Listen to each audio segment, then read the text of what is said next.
그 대한민국에서는 이 보면 쿠데타는 나쁘고 혁명은 좋다고 생각하는 경향이 있습니다. 이것도 저희들이 보면 이 용어를 잘못 해석하게 되면 참 힘드는 게 이 쿠데타라 하는 것은 동일 체제 내에서 지배자 교체를 목적입니다. 지배자.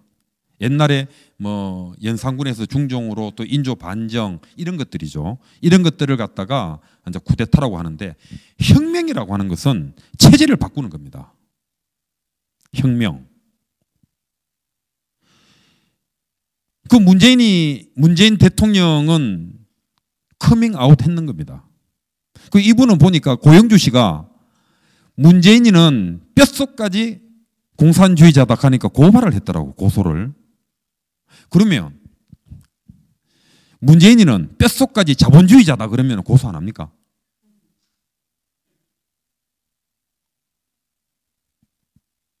그리고 자기가 본인이 스스로 촛불 혁명을 노래를 하고 있습니다. 혁명이 무슨 뜻인지도 모르는 거예요. 혁명은 체제를 바꾸는 겁니다. 지금 이 사람이 대한민국에 대해 가지고 적폐적백하는 거 있잖아요. 이 적폐는 전 세계가 부러워하고 존경하는 그게 현재 대한민국의 적폐입니다. 우리도 대한민국 같은 적폐 한번 받아보자. 세계에 없는 금자탑을 만들어 놨는데 거기에 대해서 조금이라도 하게 되면은 인정하게 되면 참지를 못합니다. 지금 보면은 그 옛날에 이율곡이라는 사람이 있는데 그 이율곡이가 그때도 뭐 적폐 이런 말이 있었는 모양이에요. 그랬기에 적폐란 표현은 옳지 않고 경장. 우리가 카드 경신할 때 경신하는 것처럼 경장. 임금은 임금대로 변하고 신하는 신하대로 변하고 백성은 백성대로 변하자. 그러면서 경장 사상을 얘기를 합니다. 그 이율곡이 같은 사람은 참 그래도 합리적인 지식인이에요. 얘들은 그냥 뭐 선동하는 것밖에 없어. 선동. 적폐하면 다 되는 줄 알고.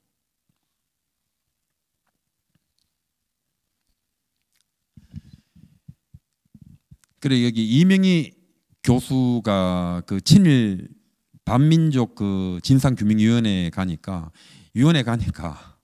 전부 다 그냥 대한민국 건국의 공을 세운 사람들 또 대한민국 산업화에 갔던 사람들 다 미워하더래요. 참 이 대한민국 발전을 위해 가지고 피땀 눈물을 흘리는 사람들 이걸 미워하지 않아 하면 거기 못 어울리는 모양입니다.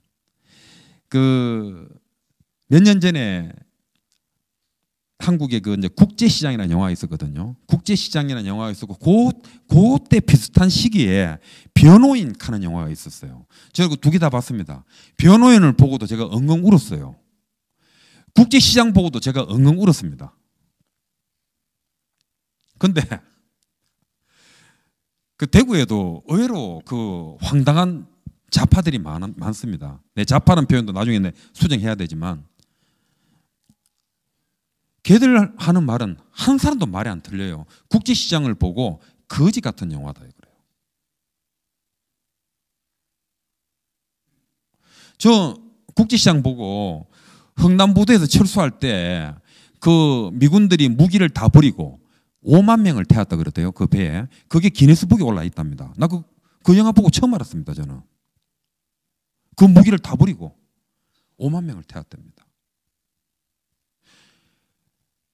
저는 그 영화를 보면서 정말 우리 어머님 옛날에 살았던 얘기 듣고 국제시장 이야기 듣고 그게 막 이렇게 주마등처럼 떠오르면서 눈물이 나는데 그걸 보고 거지 같답니다. 그 제가 이게 지금 그 좌파들하고 대화를 하다 보면 제가 좀 이렇게 화성에 왔는 것 같아요. 그래 저는 이제 그 사람들한테 좌파란 말 쓰기도 참 아까운 게요. 이 좌파라고 하는 말은 굉장히 좋은 말입니다. 좌파라고 하는 말은 이 시대에 마이너리티들, 소외자들 그런 사람들을 돌봐주는 거. 저는 보면 이 우리나라에 갖고 있는 기독교 정신이라든지 그런 사람들 보면 참 배려 있어요. 그 사람들 배려 있고 또 이렇게 처진 사람들을 딱 버리지 않거든요. 새는 좌우의 날개로 난다고 했을 때는 몸통인 대한민국을 인정할 때 왼쪽 날개, 오른쪽 날개지. 아니 몸통을 인정 안 하는데 그게 무슨 왼쪽 날개, 오른쪽 날개입니까? 걔들한테는 좌파란 표현을 써주면 안 됩니다. 그래서 저는 지금 뭐 대한민국 정부 보고 좌파 정부 그러는데 아이씨, 좌파 정부는 야 그 주사파 정부지. 그걸 어떻게 좌파 정부라고 하냐. 그게 그 우리도 저는 이제 뭐 좀 용어 전수를 해야 되는 게 그 뭐 한국 땅이 되었던 한국 땅을 보고 뭐 이렇게 침을 뱉고 싶다 더럽다 그러는데 저도 한국 땅 좋아하지 않습니다. 좋아하지 않지만 그래도 우리하고 지금 같이 가는 한 부분이거든요. 저걸 두드리 패서라도 저희들이 같이 가야 됩니다. 거기서도 이 용어 전수를 해야 돼요. 뭐 요즘 유튜브에 가짜 뉴스 그러면은 자들 보고는 우리가 반영 뉴스다, 사기 뉴스다 바꿔야 됩니다. 가짜라 하는 말은 거짓말도 되지만 그 명품 가방 이미테이션도 되잖아요. 그러기 유튜브 같은 경우는 우리가 MBC, KBS처럼 돈이 많이 없으니까 저렴하게 짝퉁 가짜 뉴스, 가짜 방송국처럼 한다 이런 표현하고 저쪽에는 너희들은 그냥 반대한민국 뉴스다.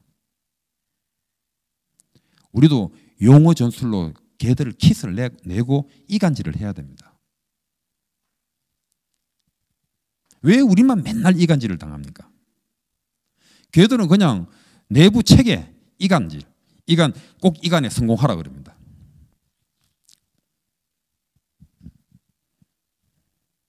지금 얘들은 지금 우리한테 굉장히 바라는 게 어떤 내전을 굉장히 기대할 수도 있습니다. 내전을. 그때 제가 그 점점 머리가 굵어지고 공부를 하다 보니까 공산주의자들이 보지 말라고 하는 책을 제가 자꾸 보게 돼요. 자꾸 보게 되니까 제가 꿈을 깨게 되는 거예요. 그리고 제가 정말 싫었던 것은 저는 15살, 16살 때 공산당 선언문을 다 외웠습니다. 근데 공산당이 뭔지도 모르는 아이들이 대학 들어오니까 석 달도 안 돼가지고 공산주의를 찬양해요. 와, 이 대한민국이 희한한 나라구나 이거.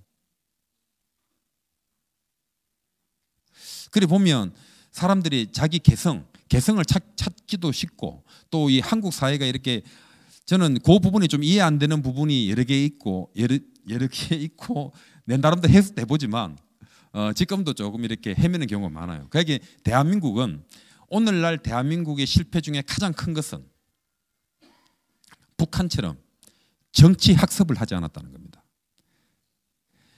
저희 아버님이 그럽니다. 제가 88년도에 서울 올림픽 보고 저희 아버님은 맨날 미제 식민지에 사는 너희들이 말이야 하고 맨날 야단을 치는데 제가 서울에서 대학을 다니게 되니까 서울에 와서 딱 보니까 야 이거 뭐 식민지 나라가 너무 좋은 거예요. 와, 사람들 희망도 있고 바쁘게 살고 다 자기마다 자기 역할을 하고 이게 희한한 거예요. 야, 이게 식민지라 그러면 한번 다시 생각해 봐야 된다 이거. 그 아버지 하시는 말씀이 이제 88년 올림픽 때도 보고 올림픽에 참가했었거든요. 가가지고 그때 이제 여성들 그 체조 보려고 제가 이제 자원봉사도 하고 이랬습니다. 제가 그 대한민국의 성공상을 보기 싫어하는 거예요. 보기 싫어하시면서 하시는 말씀이 지금 김일성 수령이 걱정하지 마라 그런다. 지금 남조선 열심히 경제 성장해라. 이건 나중에 우리가 스테이크처럼 먹어주면 된다. 지금 거의 주문 오다 거의 들어갔을 걸요 지금. 거의 먹을 수 있지 않겠나 하는 희망이 있을 겁니다 아마.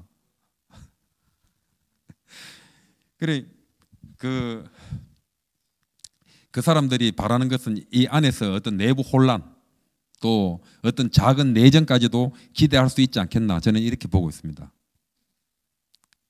그래 지금 요번에 아마 문재인이 김정은이 회담을 보고 난 다음에 세계의 정치 학계에서는 이 남쪽 하면 안 되죠. 대한민국에 의한 통일은 물 건너갔구나. 김정은이가 문재인이보다 훨씬 더 세련됐다. 그리고 북한이 남쪽보다 훨씬 더 체제가 견고하다. 그렇게 판단을 할 겁니다. 그게 어찌 본다면 그게 이제 북한의 시민인지도 모릅니다. 저희들 민주주의라고 하는 말은 또 다른 말로 선거주의거든요. 5년마다 한 번씩 선거를 해야 되기 때문에 그 사람들은 표만 된다면 뭐든지 다 합니다. 표만 된다면 4대강 만들어 놓은 것도 폭파할 수 있습니다. 그 사람들은.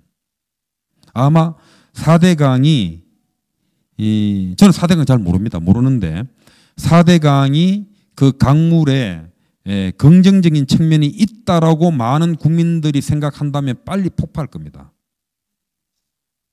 저는 그렇게 봅니다. 그 사람들은 그 주사파 만만하게 보지 마십시오. 그 주사파들은 정말 그 어려운 보안법을 뚫고 정권을 잡아내드립니다.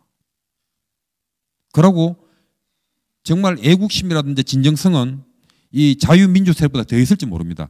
제가 주로 보면 지금 이 우파 운동하는 사람들도요, 옛날에 다 운동권들입니다. 운동권들이 많잖아요. 제가 2005년도에 대구에 있는 대구백화점, 대구백화점이 서울로 치면은 명동입니다. 명동. 동성로라고 있는데 그 앞에서 나라에서 추모를 안 하니까 서해 교전에 죽었는 6인의 태극전사 추모식을 우리가 준비를 했어요. 소소하게. 그걸 하니까 단상 만들어 놓고 이제 뭐 국화꽃하고 준비하고 있으니까 그 앞에 아주 부자같이 보이는 여성 한 분이 나왔어요. 약국 주인이라고. 약국 주인. 좌파들은 말이야 저렇게 행사를 크게 하는데 이 우리 우파들은 이렇게 행사가 초라하게 되느냐고 막 하더라고. 그래가지고 아유 감사합니다. 저희들 오늘 전기가 없는데 앰프 연결을 하려고 하면 전기가 없는데 전기 좀 빌려주십시오. 전기 요금은 2시간 동안 제가 2만 원 드리겠습니다. 전기 못 빌려줘요.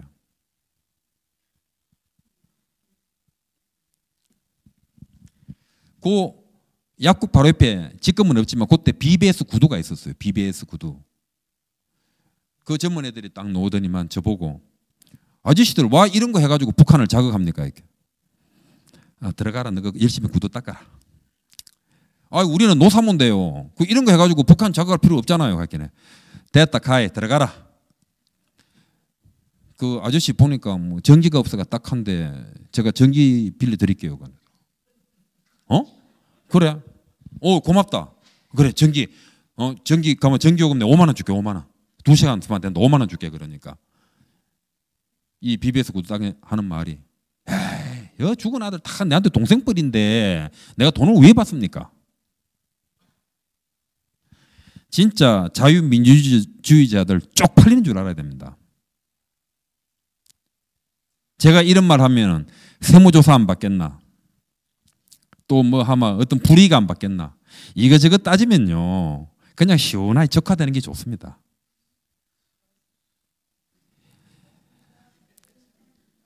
그 박정희 대통령이 우리가 박정희 대통령한테 너무 많은 걸 요구하면 안 됩니다. 그분 나름대로 산업화에 큰 걸 했어요. 했는데 한 가지 우리가 지나고 나서 생각해 보니까 우리에게 정치학습을 시키지 않는 거예요. 정치학습.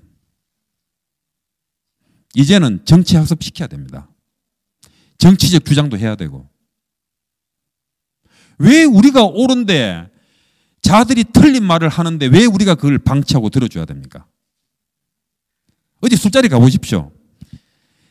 이렇게 김정은이를 이해하고 김정일이의 어떤 그 유은 정치를 갖다가 받드는 것을 갖다가 칭찬하는 사람 목소리 굉장히 큽니다. 제가 저는 국민학교 때부터 간첩 사건이 나면은 저희 집에 까만 양복 입은 사람들이 들어와 가지고 신발 벗지 않고 저희 방을 디비었어요.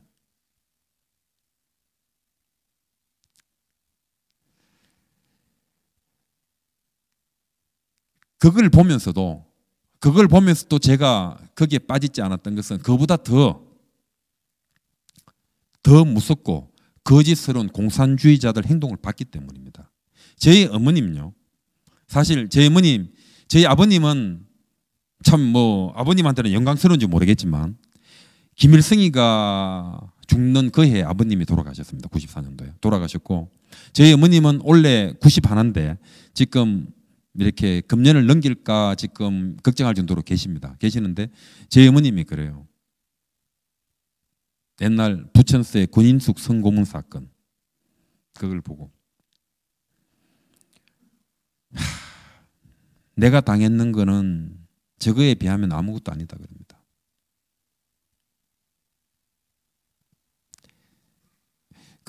여기 이제 그 이동호라는 친구가 그럽니다. 야, 니 그렇게 살았는데 대한민국을 갖다가 갈아엎을 생각 안 하고 왜 그러냐? 그 지금 뭐 제 가까운 뭐 친지들 중에 북한에 많이 들어가거든요. 평양에 그 외국에서 평양에 많이 들어갑니다. 거기 남로당 활동했는 사람들의 비석이라든가 어떤 그 이렇게 기리는 기념비는 하나도 없습니다. 그리고 그분들이 우리에게 주는 지령이나 이런 것들을 보면 너무나 비인간적입니다. 그때 광주 사태 때 그 광주의 전선을 확장하기 위해 가지고 어느 지역에서 학생 하나를 갖다가 처치하라 하는 짓거리가 보면요. 그때가 80년대 아닙니까? 80년대만 하더라도 그렇게 뭐 낙후한 게 아닌데 지금 뭐 6.25를 우리가 시작했습니까? 지금 우리가 방어만 했지. 저는 정말 제가 이 자리에서 제가 진짜 조금 이렇게 반성하고 분노하는 것은 대구의 모 의원을 제가 한 명을 내가 지지해 준 적이 있어요. 지지해 준 적이 있는데 이 사람이 사드 배치를 당론으로 정하자 그러더라고요. 야, 저는 그거 보고 야, 내가 당신을 인간적으로 볼 수는 있을지 모르나 정치적으로의 지지는 이제 끝이 났다. 누군지 아실 겁니다. 대구에. 지금 행정장관하는 양반. 그래 지금 이래 보면 그 사람들이 쉽게 잘 못 바뀌는 이유가 있습니다. 못 바뀌는 이유가 첫째 북쪽에서 돈을 받았다. 또 여자를 또 받아가지고 그 애들이 또 자라는 애들도 있습니다. 북쪽에. 그런 연결고리도 있겠지만 더 중요한 거는 그 사람들이 50년, 60년 살면서 갖고 있는 인간적인 인프라 있잖아요. 한마디 어찌 보면 휴민트. 그 고리가 다 끊겨버립니다. 지금 세상에 조롱거리가 되어 있는 그 김재하 씨 같은 분이지 않습니까? 김재하 씨 같은 그분 아버님도 공산주의자죠. 김재하 씨 보면 나의 아버지는 공산주의자였다. 미당 서정주, 나의 애비는 종이었다. 이 한국 사회에서 아버지의 운명은 꼭 자식의 운명으로 연결되지 않습니까? 그 김재하 씨가 만약에 계속 가식적인 행동을 했더라면 좌파의 맹주입니다. 그 양반. 좌파의 맹주입니다. 내가 김재하 씨 신근을 칸 책을 보고 아 이분도 그랬구나 하는 걸 제가 봤는 게 김재하 씨가 이제 그때 사형 선고를 받고 복역을 할 때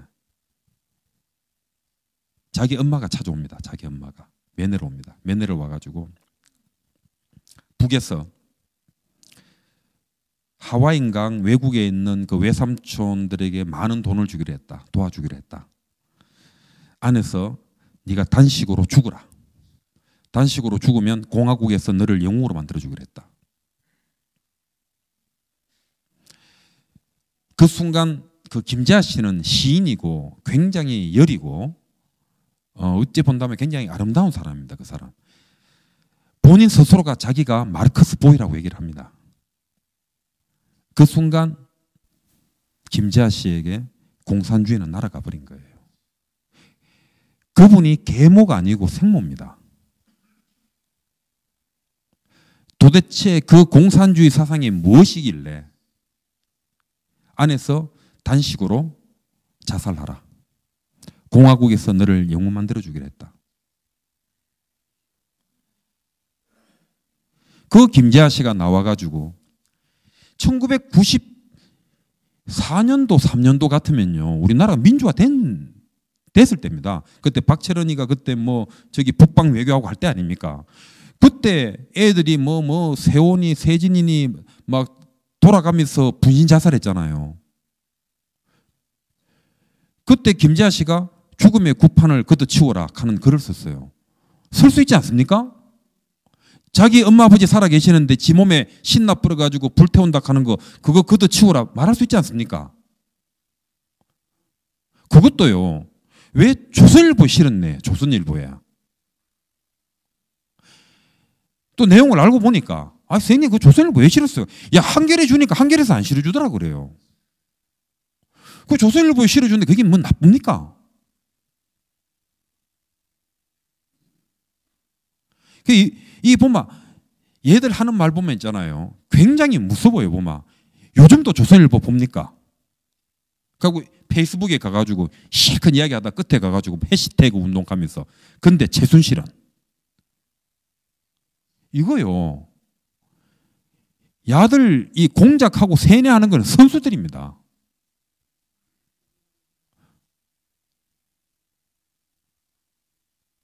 우리가 아무리 경제적으로 이기만 뭐합니까? 우리 베트남에서 봤지 않습니까? 베트남에서. 베트남이 파리 회담을 하고 키신저가 전투 비행기를 고스란히 다 남겨주고 갔습니다. 그 당시 베트남의 공군 전력은 뭐 세계 6인이 7인이 켰습니다. 무용지물입니다. 그거. 무용지물입니다.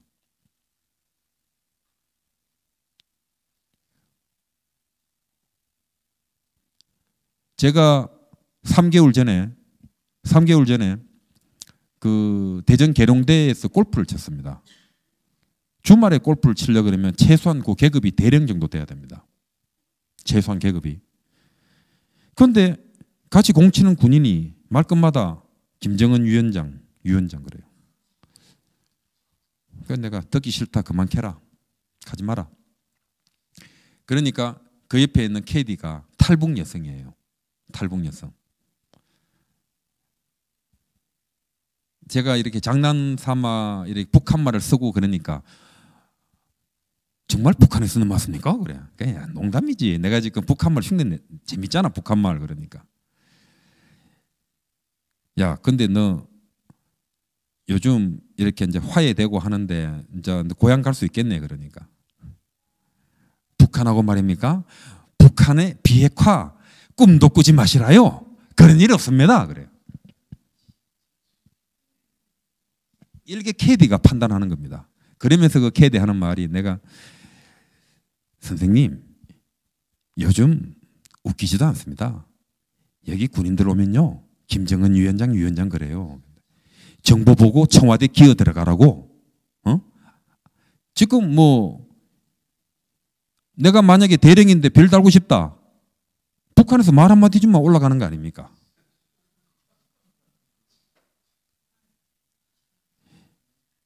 지금 이래 보고 있으면 적어도 한국 사회에서 별을 2개 달았다 3개 달았다 그러면 사회적으로 이미 인정받고 선거있는 사람입니다. 그러면 내가 많이 하라는 것도 아니고 그중에 한 2명 정도는 문재인 정부 정신 차려라. 전쟁을 피해가지고 전쟁이 일어나지 않는 나라가 없다. 지금 그 우리 공산주의자 아저씨들이 맨날 하는 말이 스위스 얘기를 많이 합니다. 스위스 얘기. 스위스가 이 200년 300 동안 이 평화 중립국으로 살 수 있는 것은 강력한 군사력이다. 인구가 800만인데 정규군이 15만이고 비상시에는 100만이 정규군이 된다. 히틀러가 리옹 쪽으로 진군을 하려고 스위스 끝머리 국경선을 조금만 밟고 지나갈게. 그러니까 스위스에서 우리 국경에 그림자만 들어오면 우리는 선전포고한다. 히틀러 못 들어갔습니다. 그 뒤에다가 스위스를 두고 영국하고 전쟁을 어떻게 합니까? 할 수가 없죠. 지금 전쟁을 갖다가 전쟁이 무서워요. 그래가지고 피해가지고 전쟁이 일어나지 않는 경우는 거의 없습니다. 그 지금 우리나라가 지금 다음에 전쟁 일어날 가능성이 상당히 많은 나라로 지금 굉장히 분류되고 있어요. 지금 전쟁 일어날 보통 나라들은 확률이 뭐 0.1%, 뭐 1%에 가는데 우리는 지금 거의 한 8%, 10%거든요. 굉장히 높은 겁니다. 그 물론 전쟁은 잘 안 일어나겠지만 전쟁 일어나기 전에 뭐 지금 중국이 경제가 몰락하고 그 다음에 이제 중국 경제 몰락하면서 이제 그 우리도 포함시키겠죠. 우리가 하도 이렇게 이제 뭐 세컨더리 보이콧이라든지 이런 게 많으니까 얼마 전에 보니까 뭐 관세청장이 나와가지고 그 뭐 문재인 대통령하고 뭐 이렇게 손을 뵌지 모르겠는데 아주 당당하게 뭐 그 물건 북한에서 왔다. 그 대응 결제는 좀 알아보겠다. 이제는 숨기지도 않아요. 이제는 숨기지도 않습니다.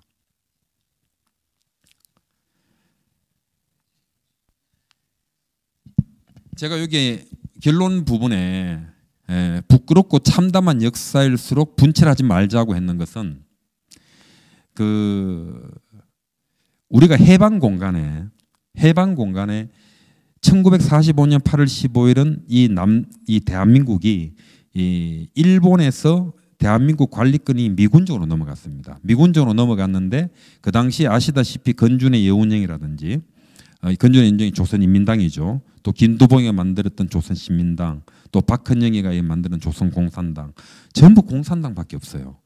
그래가지고 그때 미군정에서 조선 총독부의 일본 경찰, 한국인으로서 일본 경찰을 찾으니까 8,000명이 있더랍니다. 8,000명. 그 사람들도 살아야 되지 않습니까? 그 사람들도. 그 사람들이 정말 나와가지고 자기들 살 길은 공산주의하고 대적하는 것밖에 없다. 많이 싸웠습니다. 그리고 요 부분에서 우리가 굉장히 공격을 받고 있는데요. 그 북한도 친일파 청산 확실히 했다 그런데 친일파 청산 확실히 한 게 아닙니다. 거기 그 탄백 조치를 가지고 탄백 조치라 그래가지고 자기들이 반성하고 하는 사람 친일파들 다 용서해 줬어요. 처음에는 몇 명 이렇게 사형을 했습니다. 사형을 했는데 야들이 북한에서 친일파를 할 때는 이놈들도 웃기는 게 자기들이 처단하면 되지 그걸 또 잡아가지고 소련군에 넣어가지고 했습니다. 소련군에다가. 거기에 북한은 친일파 청산을 완전히 했다 하는데 그거 아닙니다. 그리고 김일성이가 내내 친일파가 무슨 죄가 있느냐. 나라 말아 먹었는 조선 조정의 무능인데 왜 친일파 탓을 하느냐. 항상 그렇게 얘기를 했어요. 그러면서 종파주의 끝나고 난 다음에 더 이상 친일파 논의하지 마라 그럽니다. 지금 우리처럼 이렇게 난리 안 칩니다. 지금 보면 우리가 지금 위안부 할머니 같은 경우도 1945년부터 1985년도까지 우리나라에서 위안부를 다루는 문학이 하나도 없어요. 지금 보면 역사가 놓치는 걸 문학이 잡거든요. 문학이 잡아내는데 1945년부터 85년 동안 한 번도 내 딸이, 내 여동생이 여기에 대해서 항의한 사람이 없습니다. 그 뭐 한참 있다가 70년대 일본의 그 센다라고 하는 그 다큐 작가가 쓰고부터 이렇게 됐는데 그 위안부에 대한 보상은 그때 김일성이도 단호하게 얘기했습니다. 그거는 보상받을 문제가 아니라고. 그건 공화국에서 한다고. 지금 우리가 이렇게 보면은 우리가 사회적으로 대외적으로 떠들 때에는 분명하게 우리가 진위를 보고 이걸 했을 때 어떤 여파가 있을지 보고 해야 됩니다. 그래서 저는 부끄럽고 참담한 역사일수록 분칠하지 말자. 제가 지난번 뭐 그런 얘기 자주 하지만 이렇게 한 집안에 보면요, 큰 아들은 대기업의 사장, 둘째 아들은 뭐 변호사, 셋째 아들은 의사. 이런 집안도 문 딱 한번 열어보십시오. 밖에 세상에 말하기 부끄러운 가정사가 들어있습니다. 그 안에도. 근데 5천만이 사는데 그 아픔이 왜 없습니까? 이건 이제 김 알렉산드리아라고 뭐 여기 보면 약간 사람이 그 또라이라서 도를 그러는지 모르겠는데 김용욱이라는 사람이 이 김 알렉산드리아를 굉장히 칭송하더라고요. 굉장히 칭송하는데 이 사람이 이제 한인 사회당 우리나라 최초의 공산당을 연해주에 차립니다. 하브롭스크에 차리는데 뭐 굉장히 영웅적으로 죽는다 그러는데 뭐 그런 얘기는 제가 옛날에 들은 바가 없습니다. 지금 보면은 이 사람을 굉장히 영웅적으로 만들더라고요. 제가 문재인 대통령이 평양 가는 날 제가 하바롭스크에 있었어요. 하바롭스크에 있었는데 그 일에 가니까 저는 이렇게 혼자 털레 구경을 하는데 그 호남말을 구성지게 쓰는 여성이 이렇게 가이드를 하더라고. 나는 일본과 싸우는 볼셰비키였기에 볼셰비키 당원이 되었고 그렇게 살았다. 너희들이 내가 어쩔 수 없이 볼셰비키 당원이 되었다고 말한다면 살려주겠다고 말을 하는데 그렇게 해서 내가 산다면 너희들은 이 인류의 절반인 여성을 모독하는 것이다. 내가 13발자국 조선의 13개 돌을 기리며 13발자국을 걸을 테니까 그때 나를 죽여라. 그러면서 13발자국을 긁고 총을 받고 아무르강에 빠졌답니다. 빠지고 그 아무르강에 빠지자 거기 있던 한인 동포들은 이제 아무르강에서 나오는 물고기는 누구도 먹지 말라. 거기에는 김 알렉산드리아의 뼈와 살과 피가 들어있다. 굉장히 감동적이죠. 그런데 저는 100% 구라라고 봅니다.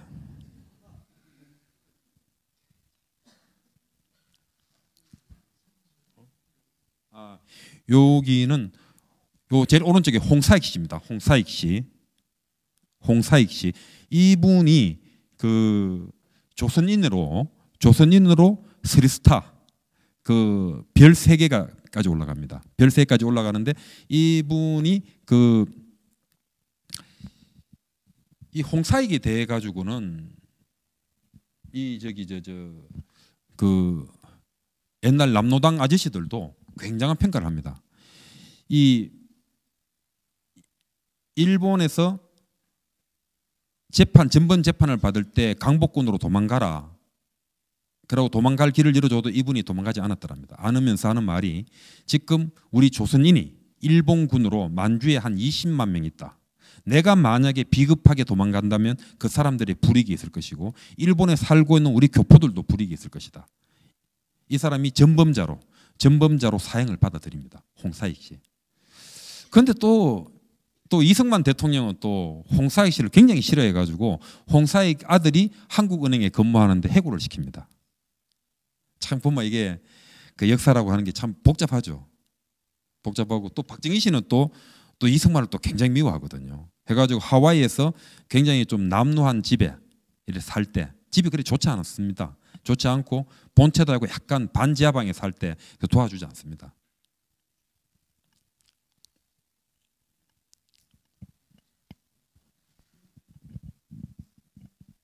그래 김 알렉산드리아 이런 얘기는 이래 모르는 젊은 사람들이 들으면 굉장히 감동적이죠.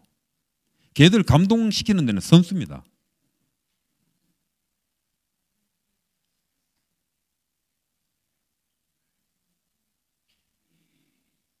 그대로 가면 되는데.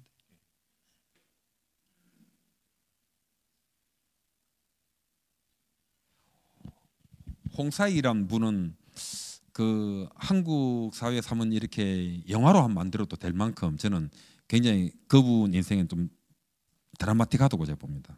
그분이 죽음을 받아들이고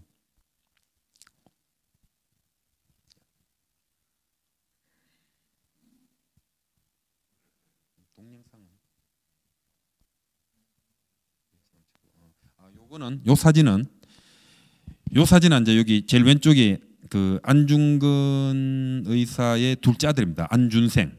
요쪽은 이제 이토 히로부미의 이제 아들이고 이 안준생이가 굉장히 살기가 어려우니까 조선 총독부에서 이제 방문사 2등 방문 그 이름 했는 그 방문사가 장충동에 있는데 거기서 이렇게 상견례를 하고 미안하다 사과를 하고 이렇게 이제 사진을 찍는 건데 이걸 보고 또 김군은 또 이렇게 공개 처형 명령을 내립니다. 보면 참 그 좀 납득이 좀 안 되죠. 여기 그 안중근 씨 부인, 여기가 큰 애가 분도고 작은 애가 안준생일 겁니다.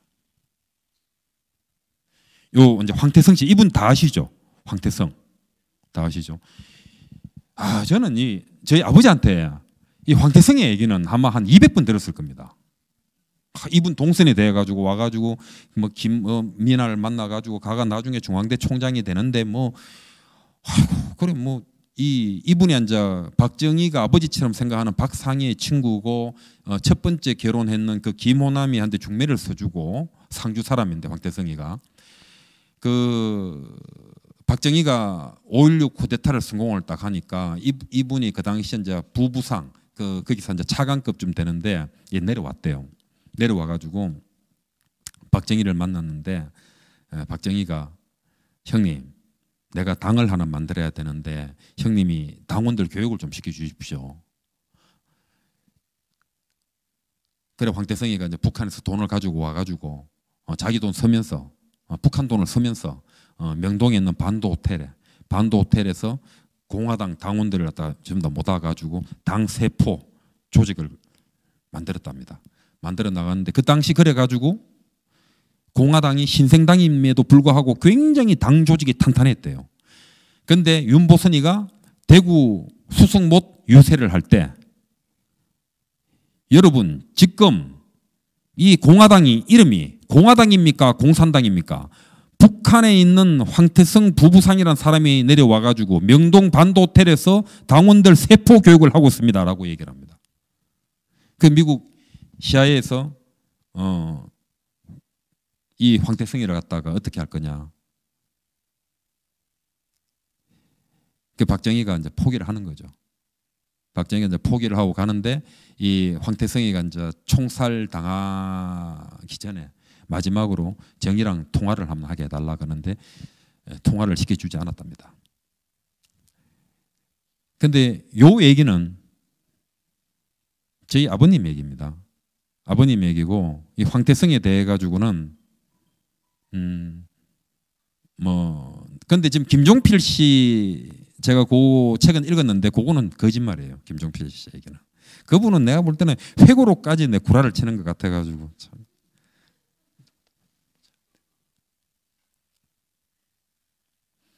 여기 제일 왼쪽이 잘생겼죠. 여기 그 한국의 마타리 김수임의 애인 이강국입니다. 이강국이 김수임이는 한국에서 북한의 간첩이라고 사형당하고 이강국이는 북한에 가가지고 조금 잘 사는가 싶더니만 미제 간첩이라고 사형당합니다.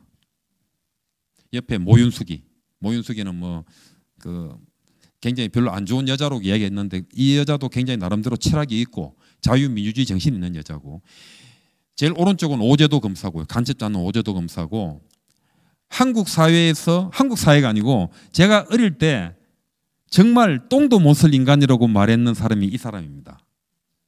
김창룡이. 제가 요거 김창룡이 얘기를 하면 요거는 100% 거짓말입니다. 이거는 제가 이거는 다 확인을 했어요. 그 남노당 양반들이 김창룡이가 이승만이한테 왜 스카우트 했느냐, 보성전문대학 현재 고려대학이죠. 그쪽에서 데모를 하는데 경찰서에서 데모니 왜 했느냐라고 이렇게 물으니까 그 경찰관을 발로 차면서 데모한 놈한테 데모했는 걸 왜 물어? 그러면서 긴 칼을 꺼내 그의 목을 잘랐답니다. 그 얘기를 이승만이가 듣고 기용을 했대요. 이거는 새빨간 거짓말입니다. 제가 김창룡이 백두산 호랑이 김창룡이 돼 가지고 하도 나쁜 사람이라 그래 가지고 제가 근데 참 우리나라 국방부도 문제예요. 이 사람에 대한 자료가 거의 없더라고. 그 제가 이렇게 찾아가 보니까 이 김창룡이가 그 당시 그 박정희가 사형 구형을 받고 했을 때 살려준 사람 아닙니까? 박정희하고 아마 육사 동기일 겁니다. 이분이. 그런데 이분이 사람들하고 말할 때 반말을 하지 않는데요. 반말을 하지 않고 이 사람을 죽였는 사람이 누구냐면 허태영 대령입니다. 허태영 대령은 이제 아이고 참 제가 이 아버지를 욕하려고 하니 미안한데 우리 아버님 맨날 하시는 말이 사나이 중에 사나이 허태영이가 저 반역자 김창룡을 죽였다 그럽니다. 김창룡이 이 사람에 대해 가지고는 정말 우리나라에서 지금 평가가 너무 안 좋더라고. 좌우를 막론하고 그냥 이승만의 사랑을 받았다는 것만으로 이건 나쁜 놈 돼 있더라고. 이 사람이 암살 당하는 시간도 아침 7시 20분인가 그래요. 그 새벽까지 출근하고 막 새벽까지 또 일하고 오는 사람인데 그 허태영이가 죽입니다. 그 허태영이는 사나이 중에 사나이인 줄 알았는데 내가 나중에 허태영이를 또 조사를 해보니까 그다지 그렇게 또 훌륭하지도 않더라고요. 허태영이가. 그래 허태영이 제가 이런 얘기는 전부 다 제가 한 14살에 들었던 얘기입니다. 근데 내가 이 허태영과 김창룡이를 잊지 않는 것은 뭐냐 하면 허태영 대령 부인이 굉장히 미인이었답니다. 굉장한 미인이었대요. 그 사형 선고를 받았는데 그때 동아일보에 이게 또 내가 또 명예훼손 받을 수도 있는데 동아일보의 아주 민한 기자가 내가 대통령을 잘 아니까 사형 안 받도록 해주겠다 해가지고 그 여자를 관계를 가진답니다. 그런데 그 사람은 나중에 뭐 국회의장까지 가죠. 국회의장까지 가는데 저는 그 얘기를 어릴 때 듣고 속으로 또 간첩들 구라치고 있네. 이 보마 이 간첩들 손에서 오는 정보는 어느 재벌이 누구하고 잤다까지 다 나옵니다. 아주 고급 찌라시예요. 간첩들 정보가. 전 찌라시라고 봤어요. 찌라시라고 보고 있었는데 1985년도 그때 2.12 총선이 있었지 않습니까? 2.12 총선. 그때 이 상대편 국회의원이 이 이야기를 하더라고. 자기가 떨어질 것 같으니까 너 그랬지 않느냐. 사형수 부인 꼬셔가지고 했지 않느냐. 그 얘기를 하더라고. 그래서 제가 와 이게 참 북한 아이들 정보력은 뛰어나구만.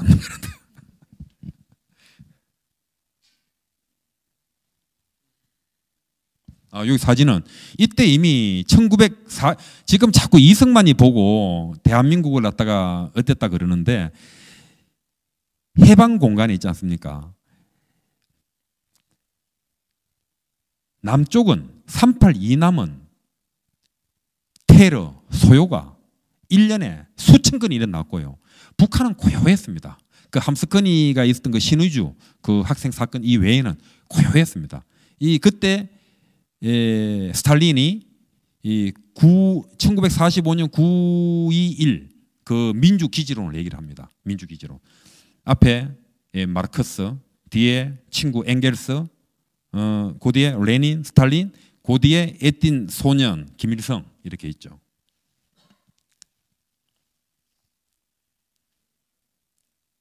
여기에 이제 공산주의 신여성 3인방이죠. 왼쪽이 고명자, 그 유명한 주세주기, 박헌영이 마누라 주세주기. 여기가 그 유명한 여자 한량 허정숙. 허정숙이는 잘생긴 남자 다 섭렵합니다. 여기는 이제 그 공산당 3인방이라고 하는 그 남자 3인방 임원근의 부인. 여기는 박헌영의 부인, 저기는 김단야의 부인. 김단야는 그 대구 개성학교, 우리나라에서 올림픽에서 유도 금메달 다 땄는 학교입니다. 개성학교 출신입니다. 이 참 주세주기 하는 여자가 굉장히 참 아름답다고 얘기를 하는데 이 주세주기하고 박헌영이 살다가 박헌영이가 감옥소 가 있으니까 이 주세주기가 김단야하고 붙어가 살아요. 그 나중에 당신이 죽은 줄 알았다. 그 박헌영이는 아무리 죽었다 해도 그렇지 네가 어떻게 그럴 수 있나 가지고 영원히 안 봅니다. 참 보면 주세주기가 가장 좀 이렇게 좀 비참하게 되었죠. 허정숙이는 뭐 북한 가가지고 떵떵거리고 잘 삽니다. 허정숙이는. 그리고 요 사진이 보면 이제 많이 나와 있는데 이게 이제 국제 레닌 학교 때 찍은 사진은 아닌 게 요 사람을 제가 이 사람이 요 피트현입니다. 피트현이라고 이 사람이 1906년생이에요. 1906년생인데 그 현순 목사님 아들입니다. 그 현순 목사라고 이 우리나라 독립운동에서 굉장히 중요한 사람인데 그 아들이에요. 그러니까 이 사진 봐가지고 한 15살 정도 된다고 봤을 때는 이게 국제 레닌 학교로 볼 수 없습니다. 이게 이쪽에는 뭐 호지민 그런데 호지민이 아니고 이거는 여기 이제 박헌영, 김단야 이게 또 유명하고 이 사람이 굉장한 유명한 조직가입니다. 양명. 이 한국 공산당 역사에서 이 조직의 대가라 그런 양명. 아마 제가 알기로 거제도 사람입니다. 양명.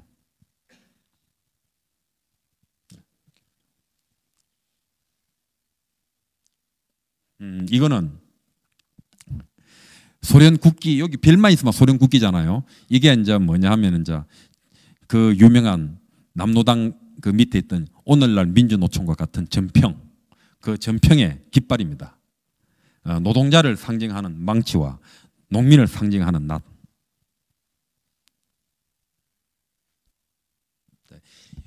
요즘 그 우길기 때문에 많은 논란이 있잖아요. 우길기는 그냥 이제 일본 이제 그 해군의 그 그냥 이렇게 군 깃발이라 그러는데 그게 이제 선라이징 플래그라고 이렇게 외국에서 많이 쓴대요. 이게 이제 애리조나 주기입니다. 애리조나 주기고, 요거는 이제 네팔 국기고요. 요건 이제 마케도니아 국기입니다. 요건 제가 이제 그때 가서 찍은 사진. 요거 가니까 두만강인데 가서 보면 참 좀 설렁해요. 이게 보면 요쪽에 보면 이제 중국 뭐 여기 이제 북한, 러시아 딱 그때 선이 다 물려가 있던데 여기 이제 두만강 푸른 물에 이것도 참 제가 아마 한 골백 번 더 들은 얘기입니다. 두만강 푸른 물에 주세주기와 박헌영이가 애를 강포에 끌어안고 그 강포에 안은 애가 박비비안느겠죠. 박비비안느 끌어안고 이렇게 건너갈 때 눈에 눈물을 흘리면서 그 김정구의 형 김용환이가 노래를 지었다고 합니다. 눈물 젖은 두만강. 이게 이제 블라디보스톡에 가면 그 공산주의 혁명 때 죽었는 사람들 이 명단이에요. 이름 쫙 있습니다. 그래 제가 그 러시아 친구 보고 야, 너가 결국 이렇게 자유시장주의로 돌아올 거, 자유시장주의로 돌아올 거, 뭐한테 이렇게 많이 죽었노? 그러니까 그카이 말이다. 우리도 그래 생각한다 그래요. 자기들도 결국 이래 돌아올 거, 결국 자유시장주의로 돌아올 거.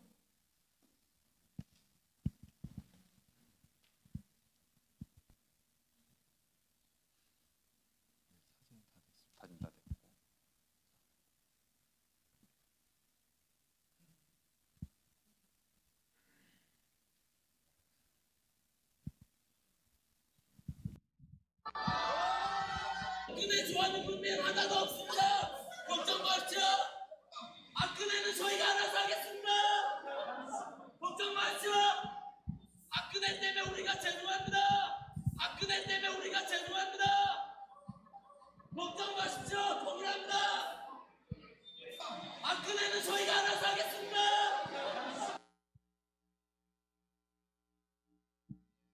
이날 한 청년의 김대원 황선 대표들은 조선예술영화 촬영소를 참관했습니다. 위대한 수령님의 주체적인 문예 사상을 빛내어 나가시는 위대한 용도자 김정일 동지께서 가로막을 수 없습니다. 오늘 서슴없이 불태우는 인생의 상한 딸이 가는 길을 결코 그 누구도 막을 수 없습니다. 몸무게 3.36kg인 딸을 순산했습니다. 아기와 함께 건강한 몸으로 퇴원해서 남조선으로 돌아갔습니다.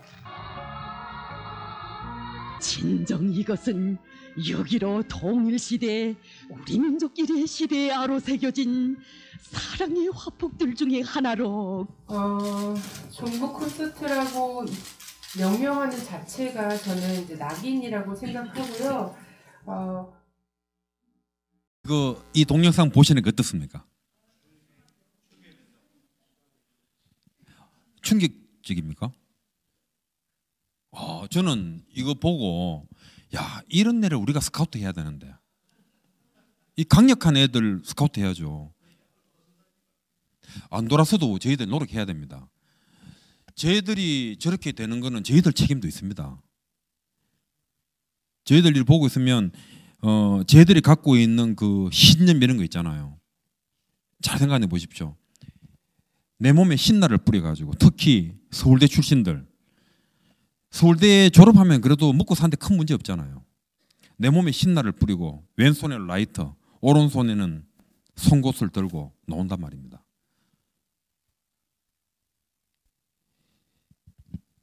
지금 그 반대편에 있는 사람들요. 시집장가 잘 가려고 도서관에서 공부해가지고 내가 이제 조금 높은 데 시험 합격하면 어제까지 사귀 있는 여자친구 버리고 부잣집에 장가 갑니다. 이제 저는 이제 이런 친구들 저보다 한참 후배죠. 후배인데 제가 대학을 다닐 때 80년대 때 이런 운동권 애들 보잖아요. 저 애들이 50대가 됐을 때 과연 도서관에서 시집장가 잘 가기 위해서 공부하는 애들이 이길 수 있을까? 못 이깁니다. 얘들이 갖고 있는 공부의 양과 물론 야들 공부의 양은 좀 편향되어 있죠. 공부의 양과 거기 가지고 있는 투철한 그 투쟁 의식 이거 못 넘었습니다. 지금 그래도 우리가 잘 되겠지라고 생각을 하시는데 저도 잘 되리라고 믿지만 그냥 멍 때리 가지고는 안 됩니다. 제가 요게 지금 정교조 창립 선언문입니다. 제가 조금 읽어봐 드릴게요. 중간에 발췌해 가지고 그러나 보라 민족사에 대해 서서 진리와 양심에 따라 강철같이 단결한 40만 교직원의 대열은 저 간악한 무리들의 기도를 무위로 돌려놓을 것이다. 동지여 함께 떨쳐 일어선 동지여 교육 민주화와 사회 민주화 그리고 통일의 그날까지 동지여 정교조의 깃발 아래 함께 손잡고 나아가자. 민족 교육 만세, 민주 교육 만세, 인간화 교육 만세, 전국 교직원 노동자 만만세. 이게 대한민국의 문장 같습니까?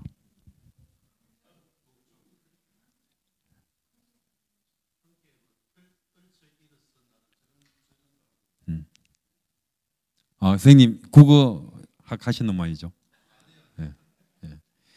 그래 지금 이 사람들이 갖고 있는 그 역사 의식이라고 하는 것이 굉장히 편향되어 있고 이 대한민국이 지금 대한민국과 북한은 지금 비교할 수가 없음에도 불구하고 그 하나같이 제가 이렇게 보고 있으면 제가 정교조 사람들 중에서 종교를 갖고 있는 사람은 그렇게 많아 보이지는 않더라고요.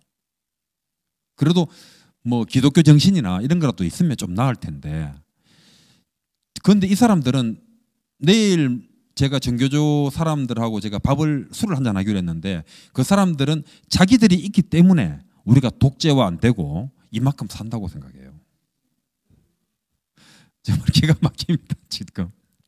이 사람들이 이렇게 보면 제가 아까 전에 그 동영상을 왜 보여줬냐 하면은 그런 친구들이 정교조 교육의 산물들입니다. 그런데 그 친구들이 갖고 있는 진정성이나 그 신념은 우리가 그렇게 마음대로 할 수 있는 건 아니거든요. 信じたいように信じるんです。検察だってそうでしょ？侮辱だな。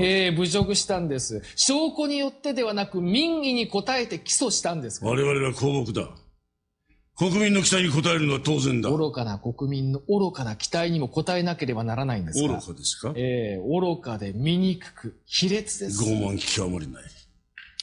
私は素晴らしい国であり、美しく誇り高い国民だと思っている。逸脱した議論を勝手に進めないで。いいじゃありませんか。興味深い議論です。美しく誇り高い国民が証拠もあやふやな被告人に死刑を求めますか？本件の場合、有罪であるならば極刑がふさわしい。我が国においてそれは死刑だ。生命はそのものに与えられた権利です。それを奪う者はたとえ国家であっても人殺しです。あなたが死刑廃止論者だとは意外だな。いいえ、反対じゃありませんよ。目には目を、歯には歯を、殺人には殺人を。立派な制度だ。ただ人知れずこっそり始末することが卑劣だと言っているだけです。白昼堂々と殺せというのか。その通り。青空の下、市中引き回しの上、貼り付け火炙りにした上でみんなで一差しずつ刺して首を晒し万歳三唱した方がはるかに健全だ。だが我が国の愚かな国民は、自らが人殺しになる覚悟がないんです。自分たちは明るいところにいて、誰かが暗闇で社会から消し去ってくれるのを待つ。そうすればそれ以上死刑について考えなくて済み、この世界が健全だと思えるからだ。違いますか？仮にそうだとしても、それもまた民意だ。民意なら何もかも正しいんですか？それが民主主義だ。裁判に民主主義を持ち込んだら司法は終わりだ。果たしてそうかな。そうに決まってるでしょう。いささか古いな。法は決して万能ではない。その不完全さを補うのは何か。人間の心だよ。罪を犯すのも人間、裁くのも人間だからだ。多くの人々の思いに寄り添い、法という無味乾燥なものに血を通わせることこそが正しい道を照らす。裁判員裁判はまさにその結実だ。そして本件において人々が下した決断は、安藤喜和は死刑に処されるべきというものだった。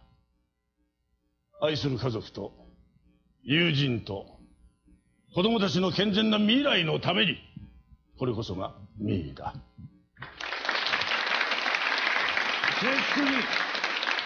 静粛に素晴らしい。さすが民意の体現者第五検事、実に素晴らしい主張です。いいでしょう。死刑にすればいい。確かに安藤喜和は社会を蝕む恐るべき害虫です。駆除しなければなりません。次に寝取られるのはあなたのご主人かもしれませんからね。あなたの恋人かもしれないし、あなたの父親かもしれないし、あなたの息子さんかもしれない。あるいはあなた自身かもしれない。死刑にしましょう。現場での目撃証言はあやふやだけれど死刑にしましょう。被告人の部屋から押収された毒物が犯行に使われたものかどうか確たる証拠はないけれど死刑にしましょう。現場に別の毒物らしき瓶が落ちていたという証言があるけれど気にしないで死刑にしましょう。証拠も証言も関係ない。高級会社を乗り回しブランド服に身を包みフカヒレやフォアグラを食べていたのだから死刑にしましょう。それが民意だ。それが民主主義だ。なんて素晴らしい国なんだ。民意なら正しい。みんなが賛成していることなら全て正しい。ならば、みんなで暴力を振るったことだって正しいわけだ。私のパートナー弁護士を寄ってたかって袋叩きにしたことも民意だから正しいわけだ。冗談じゃない。冗談じゃない! 이게 일본에서 상당히 인기 있었던 그 리갈 하이크하는 드라마 중에 하나입니다. 드라마 중에 하나인데 이제 이 내용을 이렇게 보면 플레이 안 여기 맞습니다. 뒤에는 이 소크라테스가 사형당할 때 세 가지가 있었는데 그 중에 한 가지가 민주주의를 부정하는 거죠. 민주주의는 파렴치하다. 민주주의는 뻔뻔하다. 그 민주주의는 그 다수결이고 선거주의니까 뻔뻔하다. 지금 이런 말 하잖아요. 우리가 다르다는 것이지 다르다는 것은 나쁜 것도 아니고 다르다는 것은 틀린 것도 아니다 그렇거든요. 그 아주 교묘한 얘기입니다. 그 소크라테스는 이렇게 말을 하죠. 피타고라스나 내가 알고 있는 수학과 물리적 인식과 15살짜리가 알고 있는 수학과 물리적 인식이 다르다고 평등하냐? 동등하냐? 동등하지 않거든요. 민주주의가 갖고 있는 민주주의가 저지를 수 있는 범죄 그걸 지금 경고하는 겁니다. 민주주의.